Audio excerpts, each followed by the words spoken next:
प्रभु रामा मंगल नाम तुझे प्रभु रामा भव भयहारक शुभ अभिरामा भव भयतारक शुभ अभिरामा मंगल नाम तुझे प्रभु रामा मंगल नाम तुझे प्रभु रामा।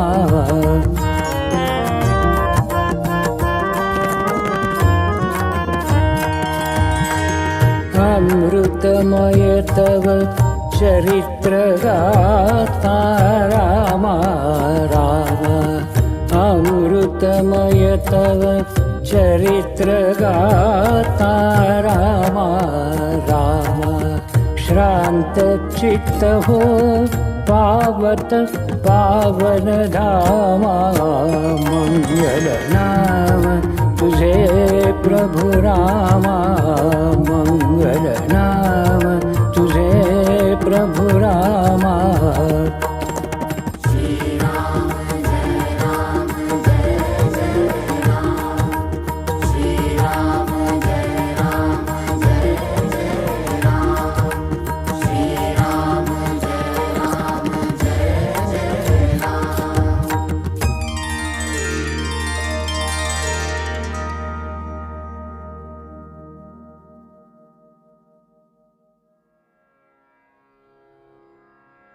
राम राम जय श्रीराम। श्रीमद् वाल्मिकी रामायण अयोध्याकांड सर्ग 61, 62 आणि 63वा। या सर्गामधून कौसल्या ही विलाप करीत असताना राजा दशरथाला या सगळ्या घटनांच्याबद्दल जबाबदार धरून त्याला दोष देणं, त्यानंतर राजाचं दुःखी होणं आणि हात जोडून कौसल्याला समजावणं आणि त्यांनी असे हात जोडल्यामुळे कौसल्याचं त्याला त्यानंतर क्षमा मागणं त्याची। त्यानंतर राजाला जे स्मरण होतं पूर्वजीवनामध्ये त्याच्याकडून जी गोष्ट घडून गेलेली असते ती म्हणजे मुनिकुमाराच्या मृत्यूचा जो प्रसंग त्याच्या आयुष्यामध्ये घडून गेलेला असतो त्याविषयीचं कथन करणं, अशा घटनांचा समावेश यामध्ये झालेला आहे। आता राममाता कौसल्या हिला प्रभू श्रीरामचंद्र हे वनवासात गेल्यानंतर अतीव दुःख झालेलं आहे। त्यांच्याबरोबर लक्ष्मणही गेला आणि सीताही गेला, त्यांच्याबरोबर लक्ष्मणही गेला आणि सीताही गेलेली तिला मुळीच रुचलेलं नाही आणि त्यामुळे ती अतिशय आर्त झालेली आहे आणि विलाप करते आहे। विलाप करता करताच ती मग राजा दशरथांना दोष देऊ लागते। ती असं म्हणते की महाराज, या तीनही लोकांमध्ये आपली अशी कीर्ती पसरलेली आहे की आपण अतिशय दयाळू आहात, उदार आहात आणि प्रिय वचन बोलणारे असे आहात, आपण नरेशांमध्ये श्रेष्ठ असणारे आहात। पण खरा जर विचार केला तर मला तर असं वाटतं की सुखामध्ये वाढलेले आपले जे दोन्ही राजपुत्र आहेत त्यांना सीतेसह वनवासामध्ये पाठवणं ही गोष्ट काही योग्य झालेली नाही। ते दोनही राजपुत्र आणि ती राजकुमारी ही आता वनवासामध्ये हे जे कष्ट त्यांना होणार आहेत ते कष्ट ते कसे सहन करतील? अहो, ती जी सुकुमार अशा प्रकारची कन्या आहे ती तर केवळ 16 ते 18 वर्षाची आहे आणि असं असताना ती राजगृहामध्ये राहून इथली सगळी सुख भोगण्यासाठी म्हणून योग्य असताना त्याचबरोबर या ठिकाणी सगळ्या प्रकारचे जे मसाले असतात ते घालून सुंदर सुंदर अशा प्रकारचं स्वादिष्ट अन्न जे तयार केलं जातं ते ती घेत असताना ती त्या वनामध्ये जंगलामध्ये होणारा जो तांदूळ असतो त्याचा सुकलेला भात ती कशा प्रकारे बरं खात असेल, कसं खाईल ती आणि कसं जगेल त्या ठिकाणी. अहो, हे श्रीरामचंद्र आणि लक्ष्मण हे देखील सुख भोगण्याच्या योग्यतेचेच आहेत. नेहमीच संपन्न अशा अवस्थेमध्ये राहिलेले सगळे हे आणि ती राजकुमारी, ती तर नेहमी गीत आणि वाद्य यांचं जे मधुर अशा प्रकारचं संगीत ते सगळं ऐकत ऐकत या ठिकाणी राहणारी आहे. ती हे ध्वनी ऐकत असताना ते जंगलामध्ये आता मांसभक्षी असणारे जे सिंह वगैरे आहेत आणि त्या ठिकाणी जे अशुभ अशा प्रकारचे अनेक ध्वनी होत असतात ते ऐकत ऐकत ती आता कसं बरं जगत असेल. अहो, ते श्रीरामचंद्र तर सगळ्याच लोकांचा आनंद वाढवणारे आहेत आणि असं असताना ते आपला बाहू जो लोह अर्गलेसारखा आहे तो आपल्या उशाशी घेऊन आता कुठं बरं झोपत असतील, काय त्यांची अवस्था झालेली असणार. ज्यांची कांती अगदी कमलासारखी आहे, मस्तकावरती सुंदर असे केस त्यांच्या आहेत आणि ते शोभून त्यांना दिसतात. त्यांच्या श्वासामध्ये देखील कमलाचा सुगंध आहे आणि त्यांचे नेत्र जे आहेत ते अत्यंत विकसित आहेत, कमलासारखे सुंदर आहेत. ते माझे श्रीराम, तो माझा पुत्र आता मला कधी बरं पाहायला मिळेल की नाही, कशी आता माझी अवस्था झालेली आहे. अहो, मला तर असं वाटतं महाराज की माझं हृदय जे आहे ते लोहाचं बनलेलं असावं. कारण काय, तर ते जर लोहाचं बनलेलं नसतं तर आतापर्यंत निश्चितच त्याचे सहस्त्र तुकडे होऊन गेले असते. पण ते ज्या अर्थी झालेले नाहीत त्या अर्थी ते अतिशय कठीण असलं पाहिजे, यात काही शंका नाही. आपण जे आहात ना महाराज, त्यांनी तर अतिशय निर्दयतापूर्वक हे कर्म केलेलं आहे. कुठलीही दयामाया आपल्या मनामध्ये काही आलेलीच नाही. आणि जी मुलं आपली ही सगळी सुख भोगण्यासाठी म्हणून योग्य होती, राजवाड्यात त्यांचा वावर असायला हवा होता, ती आपली मुलं हीनदीन अशा अवस्थेमध्ये आता वनामधून भटकत आहेत.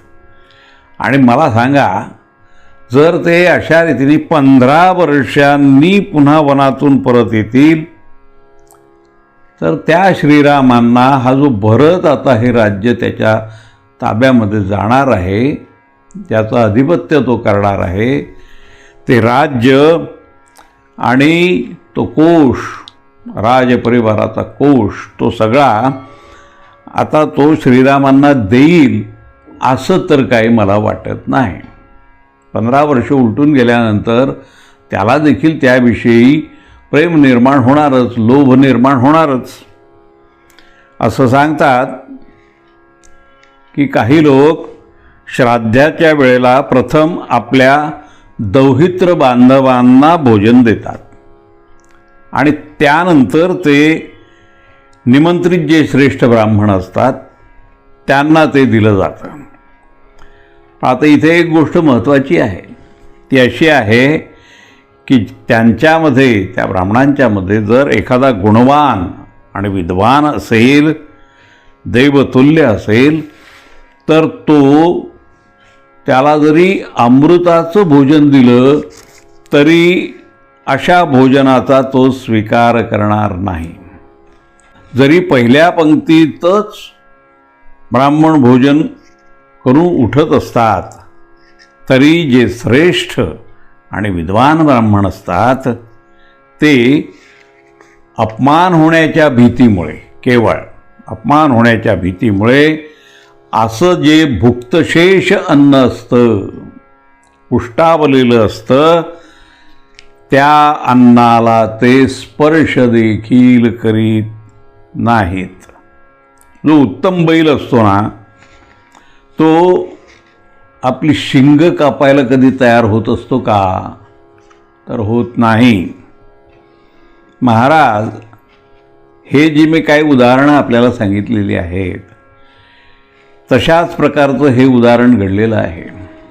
अहो, जो ज्येष्ठ आहे तो श्रीराम, आणि या सगळ्या भावंडांमध्ये जो मोठा आहे तो श्रीराम माझा, त्याच्या त्या लहान भावानी हे राज्य उपभोगल्यानंतर मग तो त्या राज्याचं ग्रहण करील काय? तो राज्यावरती बसेल काय? त्याला अशा प्रकारचं राज्य घेण्यामध्ये काहीतरी स्वारस्य उरेल काय? तो अशा प्रकारच्या राज्याचा तिरस्कार करणार नाही का? अहो, ज्याप्रमाणे वाघ असतो ना, वाघ, त्याने दुसऱ्या प्राण्यांनी जर काही मांस आणलं असेल, काही अन्न आणलं असेल, तर असं अन्न तो वाघ खाईल काय? तर खाणारच नाही आहे. त्याचबरोबर हविष्य, घृत, पुरोडाश, कुश आणि खैराचे जे यूप असतात, हे ज्या वेळेला एका यज्ञामध्ये वापरलेले असतात, त्याचा उपयोग केलेला असतो, तर ते उपभुक्त होतात, यातयाम ठरतात. आणि असे जेव्हा ते ठरतात, त्यावेळेला जो विद्वान मनुष्य असतो तो पुन्हा अशा प्रकारच्या साधनांचा उपयोग दुसऱ्या यज्ञामध्ये करीत नाही. हे तर आपल्याला ठाऊकच आहे. आणखी मी उदाहरण असं देईन की जी सुरा असते, तिचं जर सार काढून घेतलेलं असेल आणि ती अशी भुक्तावशिष्ट झालेली असेल, तर मग सोमरसाच्या प्रमाणे या भोगलेल्या या राज्याचं ग्रहण श्रीराम करतील असं आपल्याला वाटतं का? तर ते करणारच नाही आहेत. बलवान जो वाघ असतो तो ज्याप्रमाणे आपल्या शेपटीवरती देखील पाय पडू देत नाही, त्याला कोणी स्पर्श केला तर ते आवडत नाही, त्याप्रमाणे श्रीरामचंद्रांच्या शौर्याचा, धैर्याचा, मोठेपणाचा, धर्माधिष्ठित वागण्याचा असा जर अपमान झालेला असेल, तर तो अपमान ते कधीच सहन करणार नाहीत. सगळे लोक एकत्र येऊन जरी महासमरामध्ये उतरले आणि श्रीरामांच्या बरोबर युद्ध करू लागले, तरी देखील श्रीरामचंद्रांच्या मनामध्ये किंचितही भय निर्माण होत नाही. ते श्रीराम हे अशा तऱ्हेने जे राज्य त्यांना मिळेल असं आपल्याला वाटतं, तो अधर्म आहे असंच ते मानतील आणि मग असं राज्य ते स्वीकारणार नाहीत, कदापिही स्वीकारणार नाहीत. अहो, जो धर्मात्मा आहे आणि सगळ्यांनी धर्मात राहावं अशा प्रकारचा जो आग्रह धरतो, तो स्वतःच जर अशा प्रकारचा अधर्म करेल आणि असं उपभोगलेलं राष्ट्र तो स्वीकारेल, जे राज्य स्वीकारेल, तर तो अधर्म ठरेल, हे नक्की. आणि म्हणून ते महाबाहू श्रीराम आपल्या सुवर्णभूमीमध्ये बाणांच्या द्वारे सगळ्या समुद्रांना जे दग्ध करून टाकू शकतात, ते त्यांची तुलना फक्त संवर्तक अग्निदेवांच्याच बरोबर होऊ शकते, की जे अग्निदेव प्रलय काळामध्ये संपूर्ण प्राण्यांना दग्ध करून टाकू शकतात. तशा प्रकारची ज्यांची शक्ती आहे, जे सिंहाप्रमाणे बलिष्ठ आहेत आणि वृषभासमान ज्यांची मोठमोठी नेत्र आहेत, असा तो नरवीर जो पुत्र आहे तो स्वतः पित्याकडूनच मारल्या गेल्याप्रमाणे आहे. आपणच त्याची हत्या केली आहे असंच इथे दिसतंय, कारण आपण त्याला राज्यापासून वंचित केलेलं आहे आणि वनवासामध्ये पाठवलेलं आहे. एखाद्या मत्स्याचं छोटं पिलू असावं आणि ते आपल्या पित्याकडूनच खाल्लं जावं, तशाच प्रकारची ही सगळी घटना घडलेली आहे. आपल्याकडून तो माझा धर्मपरायण असा जो पुत्र आहे त्याला आपण देशाच्या बाहेर काढून त्याला हाकलून दिलेलं आहे. हे काही योग्य झालेलं नाही. म्हणून माझ्या मनात तर असा प्रश्न निर्माण होतो की सनातन ऋषींनी वेदांच्यामध्ये जे प्रतिपादन केलं आहे, श्रेष्ठ द्विजांनी जे आपल्या आचरणामध्ये उतरवलेलं आहे, ते धर्मतत्व आपल्या दृष्टीने सत्य आहे की असत्य आहे, काय आपण ठरवलेलं आहे ते आपल्याला स्पष्ट करणं आवश्यक आहे. अहो महाराज, आपण एक गोष्ट लक्षात घ्या की स्त्रीसाठी पहिला आश्रय जो असतो तो आश्रय तिच्या पतीचा असतो. दुसरा आश्रय जो असतो तो तिचा पुत्र असतो आणि तिसरा आश्रय, तिसऱ्या क्रमांकावर तिचा पिता, तिचे बंधू, इतर बांधव हे आश्रय असतात. तिला चौथा आश्रयच नसतो. स्त्रीच्या दृष्टीने बाकीचे लोक हे शून्यवत असतात, त्यांचा काही तिच्या दृष्टीने उपयोग नसतो. आता आपली परिस्थिती पाहू जाता आपण तर माझे आश्रय राहिलेलेच नाहीत. दुसरे आश्रय माझे जे होते ते म्हणजे श्रीराम. त्यांना तर आपण वनामध्ये पाठवून दिलेलं आहे आणि माझी अवस्था तर अशी आहे की आपली सेवा सोडून वनात गेलेल्या त्या श्रीरामांच्या आश्रयाला मी काही जाऊ शकत नाही. याचा अर्थ असा आहे महाराज की मी देखील आपणाकडूनच मारली गेलेली आहे, माझा वधच झालेला आहे. आपण श्रीरामचंद्रांना वनात पाठवलं आणि या राष्ट्राचा आणि अन्य राज्यांचा आपण नाशच केलेला दिसतोय. अहो, मंत्र्यांच्या सहित साऱ्या प्रजेचा वध केला आहे असंच यामधून मला दिसतं आहे. खरं म्हणजे पुत्रासहित आपणाकडून मी तर मारली गेलेलीच आहे. या नगरातील सगळे निवासी देखील नष्टप्राय झाल्यासारखेच आहेत. केवळ आपला पुत्र भरत आणि आपली पत्नी कैकेयी ही दोनच व्यक्ती या आपल्या दयेला पात्र आहेत आणि तेच प्रसन्न झालेले आहेत असं माझं म्हणणं आहे. आता कौसल्या मनामध्ये जे दुःख तिला झालेलं आहे त्यामुळे अत्यंत कठोर अशा पद्धतीचं हे बोलणं ती करते आहे आणि ते दुःख पूर्ण अशा प्रकारचं जे तिचं कठोर बोलणं होतं ते राजाने ऐकलं आणि तो अगदी व्याकुळ झाला. त्याच्या तोंडून फक्त राम राम अशा प्रकारचे उद्गार बाहेर पडले.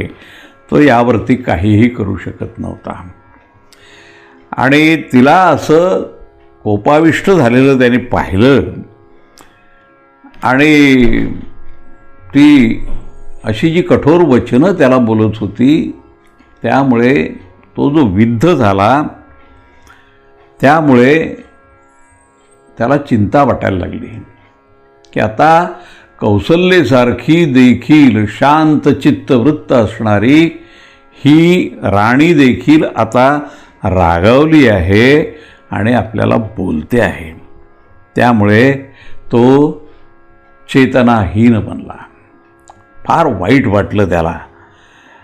थोड्या वेळाने तो थोडा सावध झाला आणि मग कौसल्येला तो म्हणतो आहे की हे कौसल्ये, आत्ताच माझ्या मनामध्ये पूर्वकाळी माझ्याकडून जे दुष्कर्म झालं होतं त्याचं स्मरण मला झालेलं आहे. शब्दवेदी बाण चालवणाऱ्या या नरेशाकडून माझ्याकडून ते अजाणता घडलेलं आहे त्याचं स्मरण आज मला आत्ता इथे होतं आहे. त्याचबरोबर माझा श्रीराम, लक्ष्मण आणि ती पुत्रवधू सीता या तिघांच्या वनवासामुळे मला मोठीच वेदना झालेली आहे. असा हा जो शोक आत्ता या ठिकाणी उपस्थित झालेला आहे त्यामुळे मी व्याकुळ बनलेलो आहे. मग तो अधिकच लज्जित झाल्याप्रमाणे मान खाली घालून हात जोडून थरथर कापत त्या कौसल्येला मग तो विनवणी करण्याच्या स्वरामध्ये बोलू लागला, विनवणीच करू लागला की हे कौसल्ये, मी तुला खरोखर विनंती करतो, तू प्रसन्न हो. तू असं रागावून माझ्याशी काही बोलू नको. पहा ना, तू इकडे पहा, मी दोनही हात जोडतो, तुला प्रार्थना करतो. अगं, माझा असा अनुभवात आहे की तू तर नेहमीच दुसऱ्यांच्यावरती वात्सल्य पूर्ण तुझा व्यवहार असतो, दया दाखवते, अशी आहेस. मग हे देवी, पती गुणवान असो किंवा गुणहीन असो, तो कसाही जरी असला तरी धर्माचा विचार करू जाता जी सती स्त्री असते, सती नारी असते, तिच्या दृष्टीने आपला पती हा प्रत्यक्ष देव असतो. आणि हे तर तुला ठाऊक आहे. आणि तू तर नेहमी धर्माचं आचरण करणारी आहेस. काय चांगलं काय वाईट हे समजावून घेणारी आहेस आणि त्याप्रमाणे वागणारी आहेस. हा, हे मला मान्य आहे की तू या क्षणाला अत्यंत दुःखामध्ये आहेस. पण तू दुःखात आहेस, त्याचबरोबर मी देखील दुःखात आहे. मला देखील या सगळ्या घटनेचं आत्यंतिक दुःख झालेलं आहे आणि हे तुला ठाऊक आहे. म्हणून मी तुला विनंती करतो, हात जोडतो, प्रार्थना करतो की हे कौसल्ये, तू असं काही मला वाकताडण करू नको, कठोरपणाने मला काही बोलू नको. आता दशरथाने ज्या वेळेला हात जोडले आहेत आणि विनंती केलेली आहे त्यामुळे ती कौसल्या विरघळून गेलेली आहे. आणि ती मग करुणाजनक त्याचे ते शब्द तिने ऐकले आणि तिच्या डोळ्यातून अश्रूच उकळू लागले. तिला पश्चात्ताप झाला. ज्याप्रमाणे वळचणीतून पावसाचं पाणी गळू लागतं त्याचप्रमाणे तिच्या नेत्रांमधून अश्रू उघडायला लागले. आणि आता आपल्या हातून अधर्म झालेला आहे, आपण पतीला लागेल अशा भाषेमध्ये बोललेलो आहोत, तेव्हा हा जो अधर्म झाला, हे जे पाप आपल्या हातून घडलं ते काही चांगलं झालं नाही असं तिला वाटलं. आणि मग त्या भयाने, अधर्म झाल्याच्या भयाने ती रडायला लागली. राजाने जे हात तिच्यासमोर जोडलेले होते ते हात तिने आपल्या शिरावरती धारण केलेले आहेत आणि अत्यंत घाबरी ती झालेली आहे. आणि मग घाबरल्यामुळे ती एक एक अक्षर उच्चारत मग बोलायला तिने सुरुवात केली. ती असं म्हणाली, हे देवा, मला क्षमा करा. मी आपल्यासमोर इथे पृथ्वीवरती पडलेली आहे आणि आपल्या चरणावरती आता मी हे मस्तक टेकवलेलं आहे आणि आपल्याला याचना करते आहे की आपण प्रसन्न व्हावं. मी अशी रागावली म्हणून आपणही उलट आता माझ्यावरती रागावू नका, अप्रसन्न होऊ नका. जर आपणच उलट मला याचना करीत असाल तर मग सारंच संपलं, मी मरूनच जाईन. कारण असं काही मला करण्याची इच्छा नव्हती. माझ्याकडून जर खरंच काही अपराध झाला असेल आणि आपल्याला त्यामुळे दुःख झालं असेल तर मी आपली क्षमा मागते. आपण मला क्षमा करावी. मी काही आपल्यावरती प्रहार करू इच्छित नव्हते, ती इच्छाच माझ्या मनामध्ये नव्हती. पती हा आपल्या स्त्रीला या लोकात तर तो तारक असतोच असतो, पण परलोकात देखील असतो, स्पृहणीय असतो, हे मला ठाऊक आहे. या जगामध्ये जी स्त्री आपल्या बुद्धिमान पतीला नाकारते ती स्त्री कुलस्त्री म्हणण्याच्या योग्यतेची असत नाही, असं माझं मत आहे. आपण धर्मज्ञ आहात. महाराज, मी स्त्री धर्माला जाणते आणि आपण तर सत्यवादी आहात, हेही मला ठाऊक आहे. आणि म्हणून जे बोलू नये ते मी बोलून गेले असेन, असे शब्द माझ्या तोंडून बाहेर पडले असतील तर ते शब्द केवळ आणि केवळ पुत्रशोकाने पीडित झाल्यामुळे माझ्या मुखातून बाहेर पडले आहेत, हे आपण लक्षात घ्यावं. अहो, ज्या वेळेला शोक होत असतो ना, दुःख होत असतं ना, तर ते दुःख किंवा तो शोक हा माणसाच्या अंगी जे धैर्य असतं त्या धैर्याचा नाश करून टाकतं. खरं म्हणजे शोक हा असा असतो की त्यामुळे शास्त्रज्ञान जे असतं ते ज्ञान देखील ते लुप्त करून टाकतं, नाहीसं करून टाकतं. शोक हा असा आहे की असं जर ते ज्ञानच नष्ट झालं तर सारंच काही नष्ट होऊन जातं. शोक हा त्याला कारणीभूत आहे. म्हणून माझं तर असं मत आहे की शोकासारखा दुसरा शत्रू नाही. कारण शोक झाला की अशा पद्धतीने बुद्धी चळते, मोहात पडते आणि मग सारंच नष्ट होण्याला ते कारणीभूत असतं. पण माझं आपल्याला असं म्हणणं आहे की शत्रूच्या हातून जो घाव होत असतो ना महाराज, तो सहन करता येतो, तो सहन करता येतो. पण दैववशामध्ये जर शोक प्राप्त झाला असेल आणि त्या शोकाचा जर आघात होणार असेल तर मग ते दुःख काही सहन करता येत नाही, त्याने सारं नष्ट होतं. असं बघा, श्रीराम आता वनवासात जे गेलेले आहेत त्याला 5 रात्री उलटून गेलेले आहेत. मी मोजतेच आहे ते सगळ्या. आणि हा जो शोक आहे ना महाराज, त्याने सगळा हर्ष नष्ट केलेला आहे, प्रसन्नता नाहीशी केलेली आहे. आणि त्यामुळे या 5 रात्री ज्या होत्या त्या 5 वर्षासारख्या झालेल्या आहेत, इतक्या प्रदीर्घ झालेल्या आहेत. आता या श्रीरामाचीच आठवण सारखी होत असल्यामुळे माझ्या हृदयाचा शोक पुन्हा पुन्हा पुन्हा पुन्हा वाढतो आहे. कारण माझ्या मनातलं चिंतन हे ते त्याच्याविषयीच आहे आणि ते असल्यामुळे शोक तर आहेच. आणि शोक आहे म्हणून ह्या सगळ्या गोष्टी घडत आहेत. अहो, नद्यांच्या वेगामुळे समुद्राचं ज्याप्रमाणे जल वाढत असतं तसं त्याच्या विचारांचा जो प्रवाह माझ्या मनात निर्माण होतो, त्यामुळे इकडे हा जो शोकसागर आहे हा वाढतच राहतो, त्यामध्ये भरच पडत राहते. आता कौसल्येने क्षमा मागितलेली आहे आणि लगेचच आपल्याकडून जी चूक झाली त्याविषयी तिला पश्चाताप होतो आहे. ती चांगलं बोलते आहे, मान देते आहे. अशा गोष्टी ज्या वेळेला राजा दशरथाला आढळून आल्या त्यावेळेला त्याला किंचितशी प्रसन्नता प्राप्त झालेली आहे.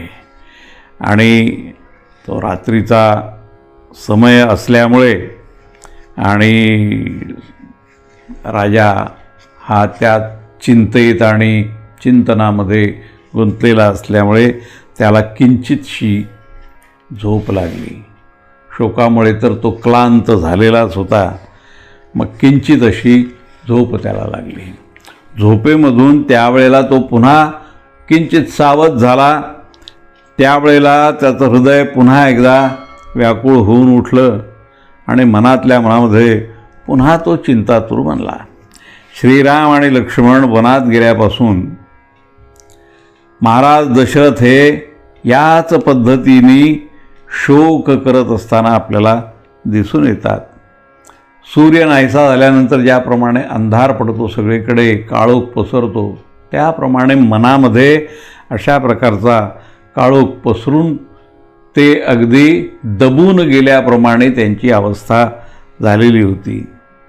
पत्नी सहित श्रीरामचंद्र वनात गेले आणि ते का गेले असतील आणि हा पुत्रवियोग मला का झाला असेल अशा प्रकारचे विचार करत असताना पूर्वकाळी राजा दशरथाला आपल्याकडून जे पाप घडवून गेलं होतं ते पाप त्यांना आता आठवलेलं आहे. आणि मग त्यांनी असं मनात ठरवलं की आता ही जी कौसल्या आहे तीच आपल्या अधिक जवळची असल्यामुळे तिला आता आपण काहीतरी सांगायला हवं. ते जे पाप आपल्या हातून घडून गेलेलं आहे त्या पापाविषयी जे काही सांगायचं आहे ते या कौसल्यजवळ ते आता आपण सांगायला पाहिजे. आता हा विचार ज्यावेळेला त्यांच्या मनामध्ये आला त्यावेळेला प्रभू श्रीरामचंद्र हे वनात गेल्यापासून ही 6वी रात्र होती आणि ती 6वी रात्र आता उलटत होती. अर्धी रात्र संपून गेलेली होती आणि राजा दशरथाला अशा वेळेला ते दुःस्वप्न जे आहे ते त्याला आता पुढे आलेलं आहे त्याच्या. आणि जो अपराध त्याच्या हातून घडून गेला होता त्याचं स्मरण झालेलं आहे. आणि पुत्रशोकाने पिडलेल्या त्या राजा दशरथाने मग आपल्या कल्याणमयी अशा कौसल्याच्या जवळ बोलायला सुरुवात केली. तो असं म्हणाला की हे बघ कौसल्ये, हे कल्याणी, मी तुला असं सांगतो की मनुष्य हा शुभ किंवा अशुभ जे कुठलं तरी कर्म करत असतो आणि त्या कर्मानुसार त्याला भलं किंवा बुरं असं कुठल्याही प्रकारचं सुख मिळत असतं किंवा दुःख प्राप्त होत असतं. ते सारं काही हे जे कर्म तो प्रारंभ करत असतो त्याच्या फलाचं मोठेपण किंवा लहानपण याविषयी तो आधी विचार करतच नाही आहे. त्याच्यापासून कुठले लाभ होणार, कुठल्या गुणांची प्राप्ती होणार आणि कुठली हानी होणार किंवा आपल्या आयुष्यामध्ये कुठल्या प्रकारचा रोष निर्माण होणार याचीही त्याला जाणीव नसते. तो मनुष्य एखाद्या बालकासारखा असतो, मूढ असतो आणि त्याच्या मनात असं येतं की हा जो पलाशाचं जे वृक्ष आहे, जे झाड आहे, त्याला सुंदर फूल येतं आणि ते सुंदर फूल पाहिल्यानंतर कुठलाही मागचा पुढचा विचार न करताना मनातल्या मनामध्ये त्याच्याविषयी त्याचं काही अनुमान तो तयार करतो आणि याचं जे फळ येईल ते फळ किती मधुर असेल, किती सुंदर असेल, मनोहर असेल, अशा प्रकारची समजूत तो आपल्याशीच करून घेतो आणि मग कुठलाच विचार करत नाही. तो काय करतो तर आंबरवृक्षाचं जे वन त्याच्याकडे असतं ते सारं वन तो कापून टाकतो, उखडून टाकतो आणि तिथे तो काय ही जी पलाशाची जी झाडं आहेत त्याची रोपं आणून तो तिथे लावतो, त्याची लागवड करतो, त्याला पाणी घालतो आणि फळ मिळण्याच्या आशेने तो त्याची निगा राखतो, त्याला वाढवतो, मोठं करतो आणि ज्या वेळेला फळ मिळण्याची वेळ येते त्यावेळेला त्याला कळून चुकतं की आपण जे काही कर्म केलेलं आहे ते चुकीचं आहे. आता आपल्याला काही आम्रफल जसं मिळतं तसं इथे मिळणार नाही. केवळ आणि केवळ आपण हे करत बसलो, हे कर्म करत असताना फळाचं काय होणार आहे, ते कसं असेल, त्यामध्ये सुख असेल की दुःख असेल याचा कुठलाही विचार न करताना ते जसं तो मनुष्य करतो ना, आणि मग सगळ्यात शेवटी शोकग्रस्त होतो, त्याला शोकच प्राप्त होतो. आणि शोकासंबंधी आत्ताच तुम्हाला सांगितलेलं आहे. तसंच मी देखील केलेलं आहे. हे कौशल्य मीही यापेक्षा वेगळा वागलेलो नाही. मी देखील आम्रवृक्षाचं वन कापून टाकलेलं आहे आणि या पलाश वृक्षांना पाणी घालत बसलेलो आहे. अशा प्रकारचं कर्म मी केलेलं आहे. आता त्याची फलप्राप्तीची वेळ ज्या वेळेला आलेली आहे त्यावेळेला मी माझ्या श्रीरामांना गमावून बसलेलो आहे आणि तो माझ्यापासून दूर झाला म्हणून मी आता पश्चात्ताप पावलेलो आहे, हे मी तुला सांगतो. अगं पहा, तू माझी बुद्धी किती खोटी होती तेच मी तुला आता सांगतो आहे. हे कौशल्य त्यावेळी पिताजी होते आणि पिताजी असतानाच्या काळामध्ये मी केवळ राजकुमार होतो आणि धनुर्धर होतो. समाजामध्ये माझी ख्याती होती, मी श्रेष्ठ धनुर्धर होतो आणि माझी ख्याती अशी होती की मी शब्दवेधी बाण चालवू शकतो. अशा प्रकारची माझी स्तुती ही सगळीकडे चाललेली होती.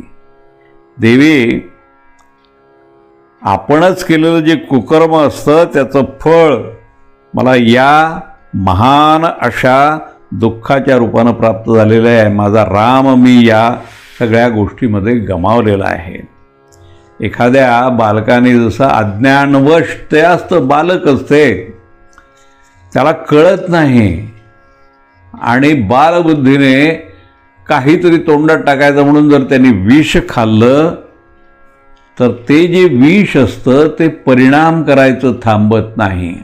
ते विष असा विचार करत नाही की हे अज्ञानवश झालेलं आहे, हे बालक आहे, याला विषाचा परिणाम ठाऊक नाही, असा विचार ते विष करू शकत नाही, ते करतच नाही आहे. त्याचप्रमाणे मला जो मोह पडला त्या स्तुतीमुळे, माझ्या पराक्रमामुळे आणि माझ्या त्या शब्दवेदी बाणाच्या कलेमुळे हे जे अज्ञान माझ्या मनावरती होतं आणि त्यामुळे मी जे काही कर्म केलेलं आहे ते जे दुष्कृत्य आहे, दुष्कर्म आहे, त्याचं फळ आता मला प्राप्त झालेलं आहे. तेच मी आत्ता भोगतो आहे. ज्याप्रमाणे तो वेडसर मनुष्य हे पलाशाच्या वृक्षांवरतीच आणि त्याच्या फुलावरती मोहित होऊन जातो आणि मग त्याचं जे कडू फळ येणार असतं त्याला तो काय त्याच्या लक्षातही येत नाही, आधी कळत नाही आहे.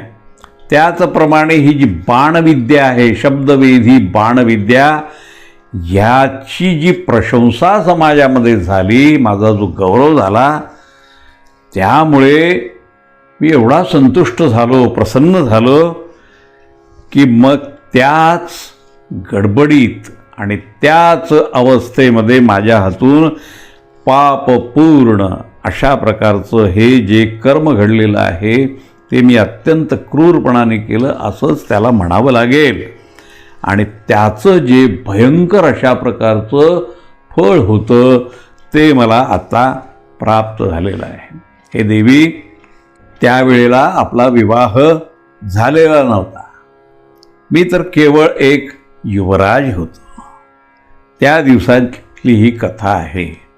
त्यावेळेला पावसाळा सुरू झाला होता. माझा उत्साह द्विगुणित झालेला होता. वर्षा ऋतू आलेला होता आणि सूर्यदेवाच्या तप्त अशा वर्षावानंतर त्या उन्हामुळे हे जे भयंकर अशा प्रकारचं वन आहे त्याच्यामध्ये जी हिरवळ असते त्यातला जो ओलावा असतो तो सारा सूर्याने शोषून घेतलेला होता. सगळीकडे रखरख रखरख अशा प्रकारचं ऊन पसरलेलं होतं. आणि त्यावेळेला पावसाळा सुरू झाला आणि पावसाळा सुरू झाल्यानंतर मग सारं काही शांत शांत असं वातावरण झालं. पाऊस सगळीकडे पडायला लागला. वृक्षांच्या पानावरती पावसाचे थेंब हे दिसायला लागले आणि त्याचा जो ध्वनी आहे तो सगळीकडे मग घुमायला लागलेला आहे. अशा वेळेला माझ्या मनामध्ये जी इच्छा उपजली ती फार महत्त्वाची आहे आणि त्याचेच परिणाम मी आत्ता भोगतो आहे. पर्वतामधून पडणारे जे स्रोत असतात, जे झरे असतात, ते खरं म्हणजे निर्मल असतात. ते काही गढुळलेले नसतात त्यावेळेला. पण पर्वतावरून ते जल धावत येत असताना त्याच्यामध्ये जे धातू असतात पर्वतामधले, त्याचा जो संपर्क येतो त्यामुळे ते श्वेत दिसतात, लाल दिसतात किंवा भस्माप्रमाणे ते दिसू लागतात. आणि मग कुटील सर्पाप्रमाणे वळणे घेत घेत ते वाहत जातात. वर्षा ऋतूच्या त्या अत्यंत सुखद आणि रमणीय अशा वेळेला मी मग धनुष्यबाण हातामध्ये घेतलं, रथावरती आरूढ झालो आणि शिकार करावी, शिकार खेळण्यासाठी म्हणून मग मी शरयू नदीच्या तटावरती गेलो. आता माझ्याकडे शब्दवेधी बाण मारण्याची कला होतीच होती. माझी इंद्रिय आता माझ्या ताब्यात राहिलेली नव्हती. मी अगदी प्रफुल्लित होतो, उत्साहित होतो. मी असा विचार केला की पाणी पिण्याचा जो घाट आहे त्या घाटावरती रात्रीच्या वेळेला कोणीतरी उपद्रवी अशा प्रकारचा रेडा म्हणा, मत्त अशा प्रकारचा हत्ती म्हणा किंवा वाघ, सिंह किंवा दुसरा एखादा हिंसक प्राणी तिथे येईलच येईल आणि मी झाडीमध्ये लपून बसेन. काळोख सगळीकडे आहेच. तो ध्वनी माझ्या कानावर पडला की मी त्या ध्वनीच्या अनुषंगाने वेध घेऊन बाण सोडीन आणि ती शिकार मी करीन. अशा प्रकारचे विचार माझ्या मनामध्ये आले. तरुणपणाला साजेसे असले तरीही तरुणपणामध्ये ज्या प्रकारचा अविचार असतो तोच अविचार माझ्या ठाई देखील होता. सारासार विचार केला नाही. हे जे कर्म मी करतो आहे त्याचं निष्पन्न काय निघेल याही गोष्टीचा विचार केलेला नाही. त्यावेळेला सगळीकडे अंधार पसरलेला होता आणि अकस्मात मला शरयूच्या त्या पाण्यामध्ये घडा भरीत असल्यासारखा आवाज आला. आता तो आवाज जरी घडा भरण्याचा असला तरी माझ्या मनाने त्यावेळी असा अर्थ लावला की या ठिकाणी कुठला तरी हत्ती आलेला आहे.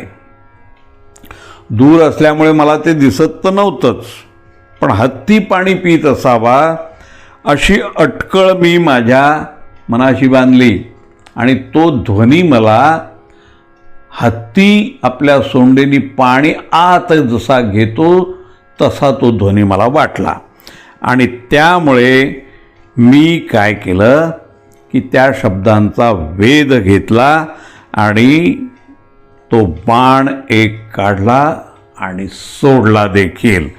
आता त्या शब्दाला वेधून गेलेला तो जो बाण होता तो अतिशय दीप्तिमान अशा प्रकारचा बाण होता आणि तो वेगात गेला. तो गेला सर्पाप्रमाणे सळसळत गेलेला आहे तिथे. आणि तिथे गेल्यानंतर ती जरी उषःकालाची वेळा होती तरी उषःकाल होण्यापूर्वीचा काळोख सगळीकडे पसरलेला होता आणि तो जो बाण आहे सणसणत गेलेला तो कोणातरी वनवासीला लागला असावा, कारण त्याचा जो हाहाकार त्या ठिकाणी झाला तो मला स्पष्टपणाने ऐकायला आला. माझ्या त्या बाणाने मर्मावरती घाव केलेला होता आणि तो घाव त्या पुरुषाला ज्याला कोणाला लागला त्याला काही तो सहन झालेला नाही आणि तो धराशाही झालेला आहे तिथे. आणि तिथून मग त्याच्या शोकाचा, आर्ततेचा त्यांनी जो ध्वनी केला बाण लागल्याबरोबर, तो ध्वनी मला ऐकायला आला. मला ऐकायला आलं ते शब्द असे होते, कौसल्ये ऐक, अरे रे, माझ्यासारख्या तपस्व्यावरती शस्त्राचा प्रहार कसा झाला? कोण करू शकतो हा प्रहार? मी तर नदीच्या या तटावरती रात्री पाणी आणण्यासाठी आलो होतो. मला कोणी बरं मारलं? मी कोणाचं काय वाईट केलं होतं? असा आर्ततेने तो ध्वनी विचारतच होता. मी तर सगळ्या जीवांना पीडा देणारे जे काही गोष्टी असतात, ती जी वृत्ती असते, ती वृत्ती कधीच सोडून दिलेली आहे. माझं कोणाशीही कुठल्याही प्रकारचं वैर नाही, त्याचं वाईट व्हावं असं मी चिंतलेलं नाही. मी तर ऋषीप्रमाणे जीवन व्यतीत करीत होतो. वनात राहून जंगली जी फलमुलं असतात त्यावरती मी माझी जीविका चालवित होतो. माझ्यासारख्या निरपराध अशा माणसाला अशा पद्धतीने शस्त्राने मारावं आणि त्याचा वध करावा, हे काही योग्य झालेले नाही. हे का केलं असेल बरं? मी तर वल्कल धारण केलेली आहेत, मृगचर्म धारण केलेलं आहे आणि जटाधारी बनलेलो आहे, तपस्वी आहे. माझा वध करून कोण स्वतःचा कसला लाभ करून घेणार? त्याला लाभ होईल असं काहीही माझ्याकडे नाही. मी मारणाऱ्याचा खरोखरच काही अपराध केला आहे का हो? माझ्या हत्येचा हा जो प्रयत्न आहे तो व्यर्थच आहे. व्यर्थच तो प्रयत्न ज्या कोणी केला आहे त्याने तो केलेला दिसतो आहे. यामुळे कोणाचाही कुठलाही लाभ होईल असं मला वाटत नाही. हा सगळा अनर्थ घडून आलेला आहे.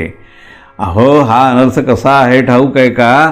तर हा अनर्थ गुरुपत्नीगामीचा जसा अपराध असतो तशा प्रकारचा हा अपराध आहे.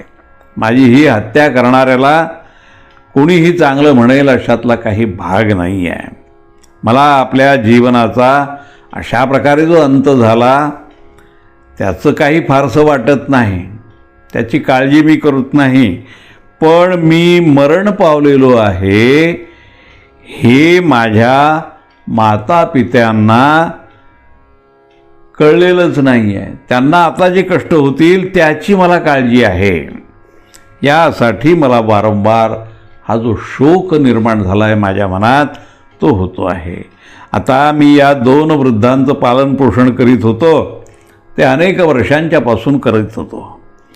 आता माझं हे शरीरच नष्ट होईल, त्यामुळे त्यांची सेवा कोण करणार आणि त्यांचा जीवननिर्वाह कसा बरं होणार या विचारांनी मी व्याकुळ झालेलो आहे.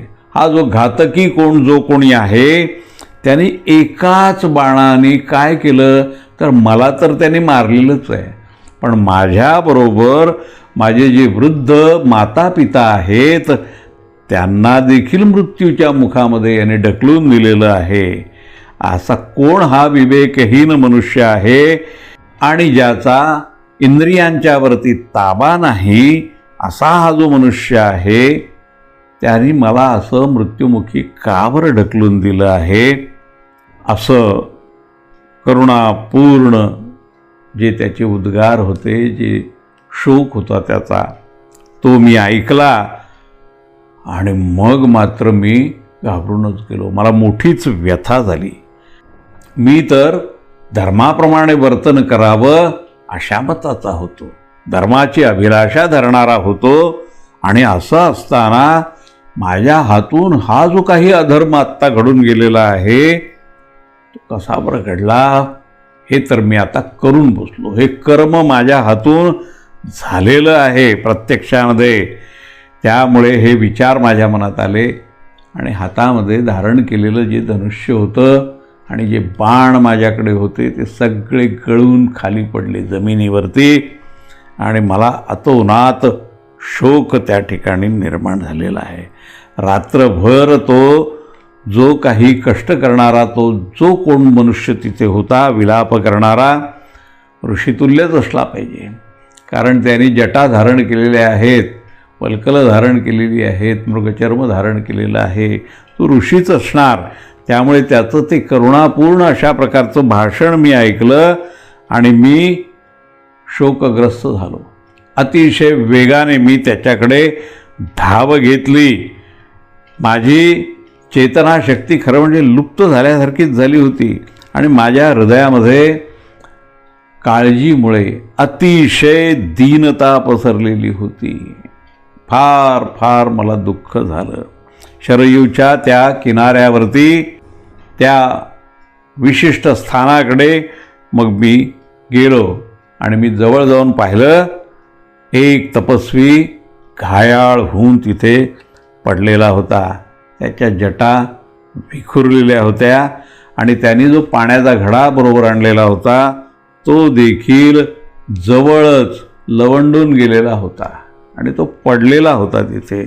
त्याचं सारं शरीर हे धुळीने रक्ताने माखून गेलेलं होतं आणि तो बाणाने विद्ध होऊन त्या ठिकाणी पडलेला होता. त्याची ती अवस्था मी पाहिली आणि मी घाबरून गेलो. घाबरणं साहजिकच होतं. माझं चित्त काही मग थाऱ्यावरती राहिलं नाही. त्यांनी आपल्या नजरेने रोखून माझ्याकडे पाहिलं आणि असं पाहिलं की जणू काही तो आपल्या तेजाने आता मला भस्म करून टाकतो आहे. आणि मग तो रागाने कठोर वाणीने मग तो मला बोलायला लागला. माझ्याकडे पाहिलं त्याने आणि मग म्हणाला, राजन, अरे वनात राहणारा मी तुझा कोणता अपराध केला होता? ज्या अपराधामुळे तू मला अशा प्रकारे बाणाने मारलंस, जो अपराधच मी केलेला नाही. मी तर माझे जे माता पिता आहेत त्यांना पाणी नेण्यासाठी म्हणून इथे आलेलो होतो आणि तू काय केलं तर एकच बाण मारला आणि अशा पद्धतीने मारलास की माझं मर्म त्यामुळे विदीर्ण झालेलं आहे, छिन्न भिन्न झालेलं आहे. अरे माझे ते दोन्ही जे माता पिता आहेत ते अंध आहेत आणि वृद्ध देखील झालेले आहेत. त्यांना देखील तू मारून टाकलंस. तू फक्त मला मारलंस असं झालेलं नाही आहे. तू त्यांचा देखील वध या ठिकाणी केलेला आहेस, हे तू लक्षात घे. ते दोघं तर अतिशय दुबळे आहेत, आंधळे आहेत आणि तहानेने ते व्याकुळ झालेले आहेत. अशी त्यांची अवस्था आहे आणि त्यांना मी हे पाणी घेऊन जात होतो. ते आता मला इथे येऊन बराच वेळ झालेला आहे. त्यामुळे ते माझी आता वाट पाहत असतील. त्यांना तहान लागलेली आहे आणि ती तहान त्यांना त्रास देत असणार. त्यामुळे उत्कटतेने ते माझी वाट बघत असणार. माझ्या अंगी जे तपस्या मी केलेली आहे त्याचं जे काही पुण्य असेल नसेल किंवा शास्त्रज्ञान जे माझ्याकडे होतं असं मला वाटत होतं, त्याचं आत्ता मला इथे काहीही फळ मिळालेलं नाही आहे. कारण असं की माझ्या पिताजींना हे माहीतच नाही की मी इथे अशा रीतीने पृथ्वीवर पडून मृत्युमुखामध्ये सापडलेलो आहे, याची त्यांना काही कल्पना नाही. आणि जरी समजा त्यांना ती कल्पना आलीच, त्यांना कळलं की मी अशा अशा पद्धतीने इथे घायाळ होऊन पडलेलो आहे, तरी देखील काही करायला ते असमर्थ आहेत. कारण ते एकतर वृद्ध आहेत आणि दुसरं म्हणजे अंधही आहेत. ते हिंडू फिरू शकत नाहीत. ते इथे आपण होऊन येऊ शकत नाहीत. अरे वादळात तुटला गेलेला एखादा वृक्ष जर असतो ना, तर त्या वृक्षाला जवळ जरी दुसरा वृक्ष असेल तरी तो वाचवू शकत नाही. तशी त्यांची अवस्था आहे. प्रज्वलित अग्नी ज्याप्रमाणे सगळ्या वनाला जाळून टाकतो, त्या प्रकारे माझे पिताश्री आता क्रोधाविष्ट होतील आणि आपल्याला भस्म करून टाकतील, तर तसा काही प्रकार नाही आहे. हे राजन, ही जी पायवाट दिसते आहे ना, या पायवाटेने तू माझ्या पिताजींच्या आश्रमाकडे जा आणि त्यांना प्रसन्न करून घे. त्यामुळे ते कोपाविष्ट होऊन तुला शाप देणार नाहीत. हे राजन, माझ्या शरीरातला हा जो बाण आहे ना, तो बाण आता तू कृपा करून काढून टाक. हा जो तीक्ष्ण बाण माझ्या शरीरामध्ये घुसलेला आहे तो मर्मस्थानाच्या ठिकाणी आहे आणि त्यामुळे मला अतिशय पीडा होते आहे, मला त्रास होतो आहे. अरे किती त्रास होत असेल तर नदीचा हा जो प्रवाह आहे ना, हा जर वेगात असेल तर त्या ठिकाणी वालुकामय अशा प्रकारचं जे काही टेकडी तयार झालेली असते ती जशी वाहून जाते ना, छिन्न भिन्न होते ना, तशा प्रकारे माझ्या शरीराची अवस्था झालेली आहे. माझे सगळे अवयव आता छिन्न भिन्न झालेले आहेत. आता मुनिकुमारांचं हे वचन मी ऐकलं. राजा सांगतोय कौसल्याला हकीकत सारी आणि माझ्या मनामध्ये अतिशय चिंता निर्माण झाली की जर मी याच्या शरीरामधून हा बाण आत्ता बाहेर काढला तर त्याला जे क्लेश होतील ते काही बघवणार नाहीत आणि जर मी हा बाण काढलाच नाही तरी देखील त्याला हे जे क्लेश होत आहेत ते मात्र सहन होत नाहीत. मी दोन्हीकडून बाण काढलाही तरी क्लेश होतात आणि काढला तर लगेच याचे प्राण जातील अशी अवस्था आहे. त्यामुळे हा जो दीन झालेला, दुःखी झालेला, शोकाकुल झालेला आहे तर याचं आता निवारण आपण कसं करावं. मग तो मुनिकुमार असं म्हणाला. राजाला घोटाळलेलं पाहिलं त्यांनी, दशरथाला घोटाळलेलं पाहिलं आणि असं पाहिल्यानंतर तो असं म्हणाला. त्यांनी जाणलं ते, त्याचा अन्वय लावला, अर्थ लावला आणि अर्थ लावून तो असं म्हणाला की हे राजन, मला तर खरं फार कष्ट होत आहेत. आता माझे डोळे पण फिरायला लागलेले आहेत, निस्तेज झालेले आहेत आणि माझं सारं अंग हे तडफडतं आहे. मला खूप वेदना होत आहेत. मला आता चेतना माझी हळूहळू नष्ट होत आहे, उरलेलीच नाही. मी आता मृत्यूच्या अगदी जवळ येऊन पोचलेलो आहे आणि धैर्याने माझा तो शोक मी आवरून धरलेला आहे. माझ्या चित्ताला आता मी स्थिर करतो आहे आणि तुझ्या मनात विचार जर असा आला असेल की आपल्या हातून ही ब्रह्महत्या घडलेली आहे, असं जर तुझ्या मनात आलं असेल तर ही जी चिंता तुझ्या मनात निर्माण होत असेल तर ती काढून टाक. कारण मी काही ब्राह्मण नाही आहे. ब्राह्मण वधासंबंधी जर व्यथा तुझ्या मनामध्ये असेल तर ती खरोखर तू काढून टाकली पाहिजेस. कारण आता तुझ्या हातून ब्रह्महत्या झालेलीच नाही आहे. अरे माझे पिताश्री जे आहेत ते एक वैश्य आहेत आणि माझी माता जी आहे, जिच्या पोटी मी जन्म घेतलेला आहे, ती शूद्र जातीची आहे. त्यामुळे अशा जोडप्याच्या पोटी माझा जन्म झालेला आहे. आता हे जे बाणाचा जो मर्मघाती जो आघात तू माझ्यावरती केलेला आहे त्याने हे दुःख आता मला सहावत नाही आहे. माझे डोळे फिरत आहेत आणि या सगळ्या शारीरिक क्रिया मंदावलेल्या आहेत. तो असं बोलत असताना पृथ्वीवरती पडलेला मी पाहिला आणि तो थरथर थरथर कापत होता. त्याचं सगळं अंग हे कंप पावत होतं. त्याला अत्यंत कष्ट होताना मला दिसतच होते, जाणवत होते आणि त्याच अवस्थेत तो असताना मग मी त्याच्या शरीरामधून तो बाण उपसून बाहेर काढला आणि बाहेर काढल्यावरती तो तपोधन जो होता तो अत्यंत भयभीत झालेला आहे. माझ्याकडे त्याने एकदाच पाहिलं आणि आपले प्राण सोडले. पाण्यात पडल्यामुळे त्याचं सगळं शरीर जे होतं ते भिजून गेलेलं होतं आणि मर्मावरती आघात झाल्यामुळे तो मोठ्या कष्टाने विलाप करत वारंवार श्वास घेत मग त्यांनी आपला प्राणत्याग त्या ठिकाणी केला. हे कल्याणी कौसल्ये अशा अवस्थेमध्ये शरयूच्या त्या तटावरती मरण पावलेला तो जो मुनिपुत्र होता त्याला पाहून माझ्या मनामध्ये खूपच शोक दाटून आलेला आहे. या ठिकाणी सर्ग 61, 62 आणि 63 पूर्णत्वास गेलेला आहे. श्रीराम.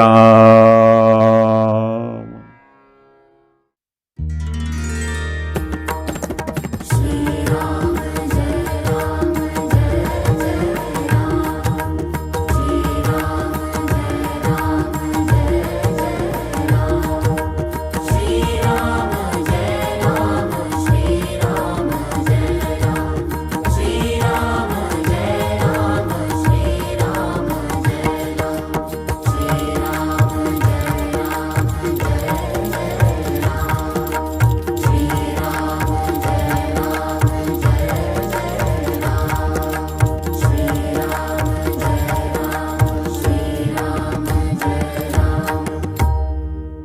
श्रीराम श्रीराम